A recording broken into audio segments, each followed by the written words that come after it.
박근혜 대통령의 건강이 최근 들어 악화됐다는 보도가 쏟아지고 있습니다. 특히 장기간 이어진 수감 생활로 인해 정신적으로 불안한 상태인 것으로 전해졌는데요.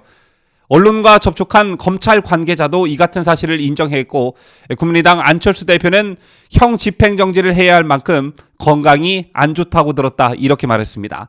그리고 박범계 법무부 장관이 오늘 아침 출근길에 기자들과 맞닥뜨렸는데요. 박 장관은 어떤 입장을 보였을까요?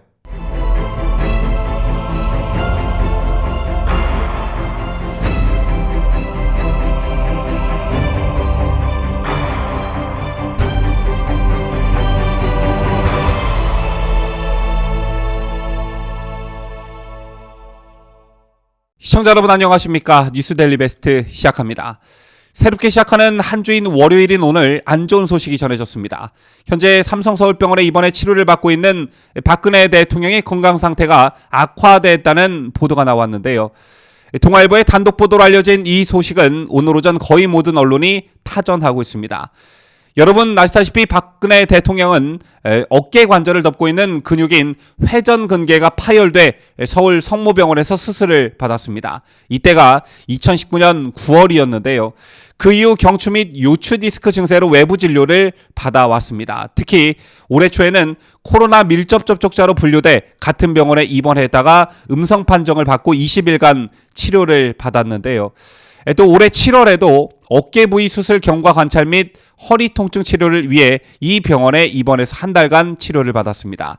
그리고 지난달 22일 그동안 치료받던 서울 성모병원이 아닌 서울 강남구 삼성서울병원에 입원했는데요. 당시 법무부 관계자는 박 대통령께서 병원을 옮긴 것과 관련해 주치의와 환자분의 합의로 병원을 옮긴 것이라며 구체적인 질병명 등은 개인정보라 공개할 수 없다, 이렇게 말한 바 있습니다. 이처럼 박근혜 대통령의 건강과 관련한 소식, 그리고 여러 차례에 걸친 입원과 외래 진료만 놓고 보더라도 건강 상태가 좋지 못하다라는 것을 쉽게 예측할 수가 있고요. 꼭 이런 게 아니더라도 박근혜 대통령께서 고령의 여성이라는 점을 감안하면 오랜 시간의 수감 생활 탓으로 육체적, 정신적 고통이 상당했을 거라는 것은 누구나 예측 가능한 부분입니다. 오늘 동아일보의 단독 보도는 검찰 관계자와 측근의 전환을 기사의 그 근거로 삼고 있었습니다. 검찰 관계자는 건강 상태가 상당히 안 좋다, 이렇게 말했고요. 박 전 대통령의 건강 상태를 최근 확인한 한 측근은 박 전 대통령의 건강 상태가 좋지 않다, 계속 안 좋다, 이렇게 전했습니다. 이 같은 인터뷰 내용을 근거로 동아일보는 박 대통령이 장기간 이어진 수감 생활로 인해 정신적으로 불안정한 상태인 것으로 전해졌다, 이렇게 보도를 했는데요. 이런 박근혜 대통령의 건강 악화설을 확인해준 또 한 명의 사람이 있었습니다. 바로 최근 두 전직 대통령이 형 집행정지를 요청했던 국민의당 안철수 대선 후보인데, 안 후보는 박 전 대통령의 건강 상태를 확인했다고 밝혔습니다. 자, 우선 안철수 대표의 오늘 발언부터 보시겠습니다. 안 후보는 오늘 아침 한 라디오 프로그램에 출연해 두 전직 대통령의 형 집행정지를 요청한 이유와 관련해 실제로 양쪽의 상황을 알아봤더니 두 분 다 건강 상태가 좋지 않으신 편이라고 말했는데요.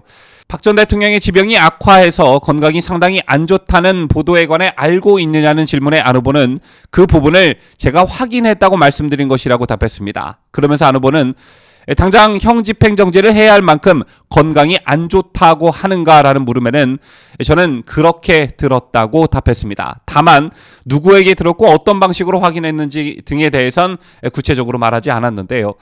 또 안철수 후보는 최근 두 전직 대통령의 형 집행정지를 주장한 이유에 대해 지난 1997년 김대중 대통령이 당선자 시절 김영삼 대통령에게 감옥에 있는 전두환 노태우 대통령 사면 건의를 했고, 그걸 받아서 김영삼 대통령이 복권했다는 점을 상기시키며 그때 죄는 나쁜데 국민 통합을 위해 용서하는 것이 옳다고 두 분이 판단했다고 말했습니다. 그러면서 안철수 후보는 현재 이명박 박근혜 두 전직 대통령이 그 이전 두 분 대통령, 그러니까 전두환 노태우 전 대통령에 비해 2배 이상 감옥에 계시고 고령이고 하니까 국민 통합으로 필요하다고 생각해서 말씀드렸다, 이렇게 밝혔습니다. 여러분 아시다시피 안철수 대표는 지난 탄핵 정국 때 박근혜 대통령에 대한 탄핵을 강하게 주장했고 앞장서 왔던 정치인 중 한 사람이죠. 그랬던 안 대표가 대선을 코앞에 두고 두 전직 대통령에 대한 형 집행정지를 주장하고 나서는 이후의 상당 부분은 정치공학적 또는 선거 전략 차원이라고 보는데요. 어찌됐든 박 대통령의 사면 또는 형 집행정지를 주장하는 인사들이 지금보다 더 많아져서 여론에 반영되길 바라는 차원에서라도 이 부분과 관련한 비판은 제가 좀 자제토록 하겠습니다. 자, 이런 가운데 오늘 아침 법무부 청사에 출근하는 박범계 법무부 장관의 기자들이 몰렸습니다. 오늘 사면심사위원회가 개최되는데요. 이와 관련해 박 장관은 이번 사면은 상당한 규모가 될 것이라고 밝히면서도 전직 대통령 사면 관련 질문에는 사면은 대통령님의 고유 권한이라며 말을 아꼈습니다. 법무부는 오늘 오전과 내일 양일간 법무부 청사에서 사면심사위원회를 개최할 예정입니다. 심사위원장은 박 장관이고 외부위원 5명을 포함한 9명으로 구성이 되는데요. 사면위가 대상자를 선정해 상신하고 최종 결정과 실시는 문재인이 하게 됩니다. 박 장관은 전직 대통령도 수감 중이고 특별사면 요구에 대한 관심이 많은데 이번 대상에서 제외되는지를 묻는 질문에 사면심사위를 열어야 되는 것이고 사면에 관해서는 아시겠지만 대통령님의 고유 권한이라며 그걸 떠나서 사면의 내용에 대해서는 말씀드리기 어려운 일이라고 말했습니다. 그러면서 최종 발표까지는 그 어떠한 내용도 발표할 수 없다는 말씀을 드린다 이렇게 덧붙였는데요. 법무부는 지난달 일선 검찰청과 교정기관의 특별사면과 관련해 민생사범, 모범체소자, 집회시위 사범 명단을 보고하라는 공문을 보낸 상태입니다. 그러나 수감 중인 이명박 박근혜 전 대통령, 한명숙 전 국무총리 등은 사면 대상에 포함되지 않을 것이란 관측이 우세합니다. 이번 신년 특사가 내년 대선을 3개월가량 앞두고 이뤄지는 만큼 정치적 파장이 큰 인물은 제외될 것이라는 예상이 우세하기 때문인데요. 제2의 법무부도 생계형 사범을 중심으로 사면 대상을 검토할 것으로 알려졌습니다. 하지만 안철수 후보가 주장하고 있는 형 집행정지는 조금 차원이 다른 문제라 볼 수 있는데요. 특별사면은 형의 선고가 확정된 특정인에 대해 형 집행을 면제하거나 유죄 선고 효력을 상실하게 하는 조치입니다. 반면 형 집행정지는 인도적 차원에서 수용자에게 형의 집행을 계속하는 것이 가혹하다고 보는 사유가 있을 때 교도소에 가둬두는 형의 집행을 일시적으로 정지하는 제도인데요. 이 집행을 면제하는 사면과는 달리 형 집행정지는 사유가 없어졌다고 판단하면 다시 교도소에 가둘 수 있습니다. 때문에 형 집행정지의 요건, 즉 인도적인 차원에서 수용자에게 형의 집행을 계속하는 것이 가혹하다고 보이는 사유, 이게 건강 상태가 악화되고 있는 박근혜 대통령의 경우 이 조건이 충족된다, 이렇게 보는 시각이 많은 건데요. 특히 문재인 정권에 의해 박근혜 대통령께서 모진 세월을 겪어야 했는데 굳이 임기가 끝나가는 마당에 문재인이 사면하는 형식은 그들에게 면죄부만 줄 뿐이다 라며 사면을 반대하는 박 대통령의 지지자분들도 많이 계십니다. 그렇다고 이런 정치적 이유로 날로 건강이 악화되고 있는 박 대통령을 계속 인신이 구속된 상태로 내버려 두는 것도 매우 위험하니 형 집행정지를 요구하자, 형 집행정지 목소리를 높이자, 이런 주장들이 나오고 있는 것인데요.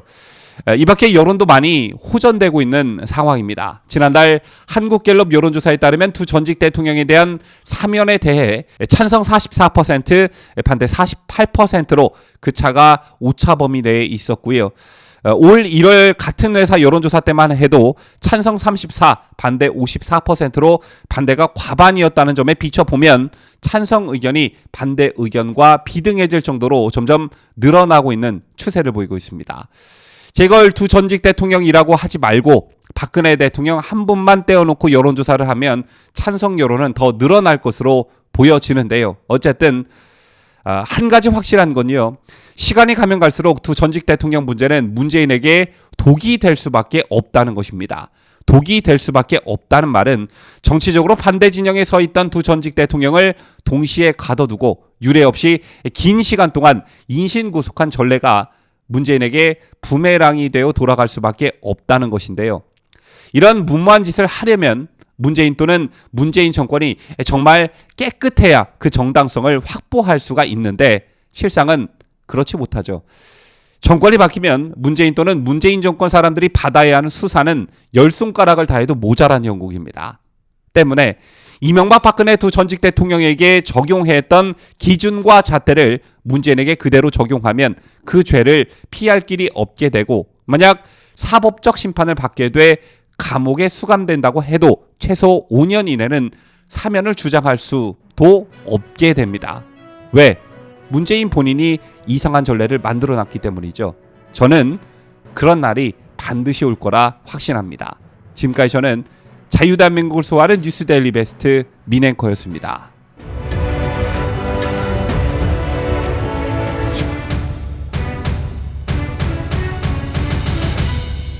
함께해요. 뉴스데일리 베스트.